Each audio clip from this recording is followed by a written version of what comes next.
నమస్తే అండి. ఈరోజు మనము కొబ్బరి నూనె వర్సెస్ వంట నూనె, మంచి నూనె ఏది కరెక్ట్, ఏది మంచిది, ఆరోగ్యానికి ఏది మంచిది అనేది తెలుసుకుందాం. ఈ కొబ్బరి నూనె అనేది మనకు లారిక్ యాసిడ్ అనేది ఉంటుంది. దీంట్లో పోషకాలు ఉంటాయి, తక్కువ ఫ్యాట్ ఉంటుంది. అదర్ ఆయిల్స్తో పోలిస్తే కొబ్బరి నూనె చాలా సేఫ్ అనమాట. వంటలకు కానివ్వండి, డైరెక్ట్ కూడా ఏదైనా వీటిల్లో వేసుకోవచ్చు. మన సలాడ్స్లో కానీ వీటిల్లో ఒక 2 స్పూన్స్ యాడ్ చేసుకోవడం వల్ల మంచిది. ఇంకా ఎక్కువ అంటే వంటలలో కూడా యూజ్ చేస్తారు కొంతమంది, ముఖ్యంగా కేరళ వాళ్ళల్లో, ఎందుకంటే వాళ్ళకి అవైలబిలిటీ ఎక్కువ ఉంటుంది కాబట్టి. కానీ మిగతా ఆయిల్స్తో పోలిస్తే దీంట్లో ఫ్యాట్స్ తక్కువగా ఉంటాయి. తర్వాత బ్యాడ్ కొలెస్ట్రాల్ తగ్గిస్తుంది, మంచి కొలెస్ట్రాల్ హెచ్డిఎల్ లెవెల్స్ పెంచుతుంది. కాబట్టి ఆహారంలో కోకోనట్ ఆయిల్ యూజ్ చేసుకోవడం మిగతా ఆయిల్స్తో పోలిస్తే చాలా మంచిది. నెక్స్ట్ వచ్చేసి ఆలివ్ ఆయిల్ కూడా మంచిది. ఈ రెండు దాదాపు ఈక్వల్గా ఉంటాయి అన్నమాట.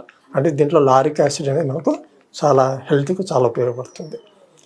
ఇవి మీరు యూజ్ చేసి ఈ విధంగా మన ఫుడ్లో తీసుకోవడం, లేదా ఇంకా ఎక్స్ట్రా ఏమైనా మీరు డైరెక్ట్ కూడా 1 or 2 స్పూన్స్ తీసుకునే వాళ్ళు ఉంటారు, ఆయిల్ పుల్లింగ్ చేసేవాళ్ళు.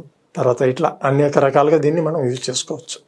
ఈ విధంగా కొబ్బరి నూనె మన లైఫ్లో ఎక్కువగా ఉపయోగించడం వల్ల మనకు కార్బోహైడ్రేట్స్ తక్కువ ఉంటాయి, ఫ్యాట్స్, ఈ లారిక్ యాసిడ్ ఇట్లాంటి అవైలబిలిటీ బాగుంటుంది. ఇది హెల్త్కి చాలా ఉపయోగపడుతుంది. ముఖ్యంగా గుండె కండరాలకు ఇట్లాంటి వాటికి చాలా ఉపయోగపడుతుంది. మజిల్స్కి కానీ వీటికి డెవలప్మెంట్కి ఉపయోగపడుతుంది. నమస్తే.